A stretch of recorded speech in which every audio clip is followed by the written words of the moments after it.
This is Anthony Boyle with CCAT Pest Management out of Burlington, Iowa, and you're listening to the best podcast in the industry, the Pest Geek Podcast with Frank Hernandez. Pull out your hose and grab your can. We're about to integrate another Pest Geek Podcast. Hi, everybody. Frank Hernandez here, and welcome to the Pest Geek Podcast, bringing you the latest information on pests, products, and politics from today's leading industry sources to help you start, manage, and grow your pest control business.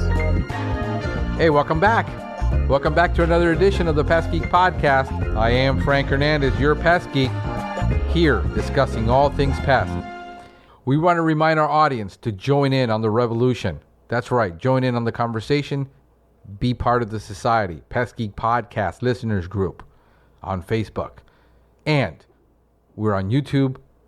We're on the web, pestgeekpodcast.com. Check out there the notes, everything that we put into the podcast. They're all on there. And here is Adam Malanga with today's topic. Hey, this is Adam Malanga. You know, I get questions all the time from pest control operators about SEO, search engine optimization. Adam, do you know anything about this stuff, man? Can you help me with that? Absolutely. I know a lot about it, and I can help a lot. It's expensive, I can tell you that. So one of the things I wanted to talk to you about was kind of breaking this down a little bit so that it was easy to understand, but I want to focus on one piece of SEO that I think it plays a really critical role, and I think it's low-hanging fruit for you. Something that you can do yourself, and that'll help a whole lot. So first, let me talk about what Google looks for when they search URLs, your website, for rankings. The first thing they look at is content, right? So they want to show their searchers the most relevant information possible, and a lot of that comes for content.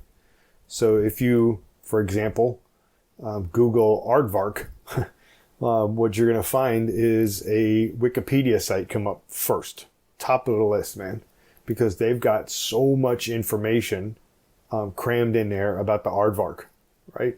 And so Google ranks heavily on content. Just a little tidbit, you really want to have upwards of 1,000 words on your homepage specifically. I like to, if I'm helping pest control operators, I like to say, do 2,000, 3,000 words on that homepage to kind of help out a little bit. The other thing you look at is citations.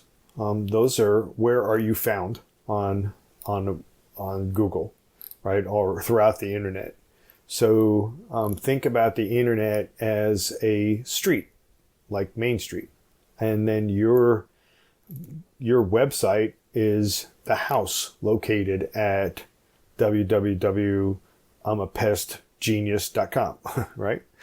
And so,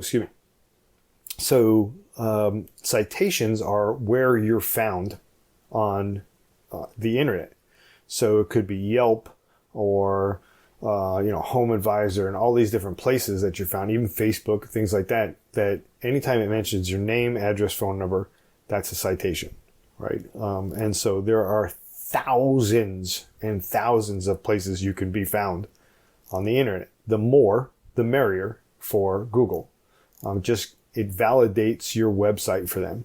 And so it makes it climb to the ladder, specifically in an area I'm going to mention here in a minute. And then the last piece is they look at backlinks.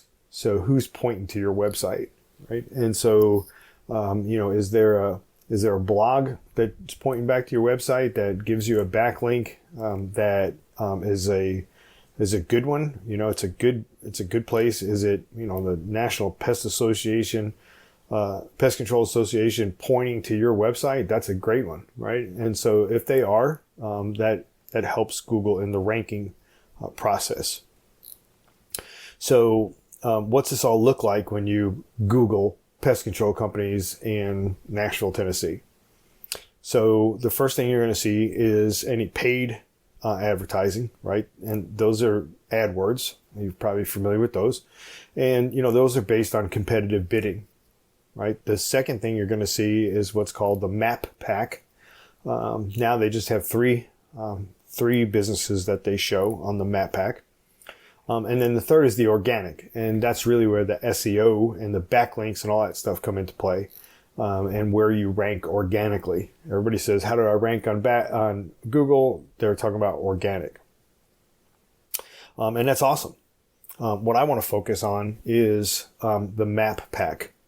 See, because I think it's the easiest piece of the whole puzzle to impact, right? In fact, you can get your kids to do it for you. Find places to get your name posted, your website posted, name, address, phone number, and you've got yourself a citation. There's, like I said, thousands and thousands and thousands of them out there. You should usually, generally, I guess, update them annually. I think this is where you get the biggest bang for your buck, because the map pack citations control your placement on the map pack. If you extend the map pack, you'll notice that it has more than just those 3 locations. But those 3 that show up in your area, and maybe you're on there, that's awesome. Those 3 that show up generally have the most citations. And so the more the merrier. If your competition is on there and you're number 12 on the map pack, no one can see you because you have to actually open that up. They can only see those top 3, like I mentioned.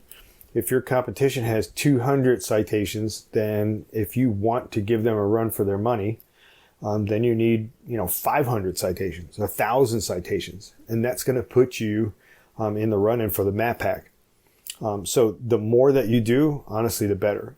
The good news is it's the biggest bang for your buck, because you generally only do it, like I said, update it annually. And if you want to pay your kids a couple bucks and they can find 1,000 places to put your website, that's awesome. That I have a easier, quicker way to do that, and I can provide some citations for you, get some citations for you. Basically, how many you need depends on how much it is, but you can pretty safely say somewhere between $3 and $5 per citation, depending on how much you need or you want. So that's a great, if your competition has 100 backlinks, and you want 200, you're looking at somewhere between $3 and $5 to get those 200 citations. That's pretty cheap when it comes to SEO. Here's the beauty behind the map pack. A lot of people never look past the map pack. Some never look past the paid AdWords, and citations are substantially cheaper than doing competitive bidding on AdWords. So if you can get yourself in that map pack, that 3-pack there, I think it's the biggest bang for your buck. And I would focus really, really heavy on getting citations. Again, it's something you can do yourself, which is really cool. Even if you have an SEO guy working for you, and he's helped with some citations, you can still add your own citations to the list. So, hey, if you need help, as always, I'm a phone call away. If you want to talk about citations, you can email me at adammalanga@me.com, and I'd be glad to hook you up. So you guys go do some amazing things and get your site found, and grow your business. We'll talk to you soon. We hope you have enjoyed this edition of the Pest Geek Podcast. Until next time, have a pestacular day. Thank you for listening to the Pest Geek Podcast. If you have enjoyed the Pest Geek Podcast, please give us a rating, write a review, or subscribe to the channel. You can join the Pest Geek Society by visiting pestgeekpodcast.com. Thank you for listening. See you next time.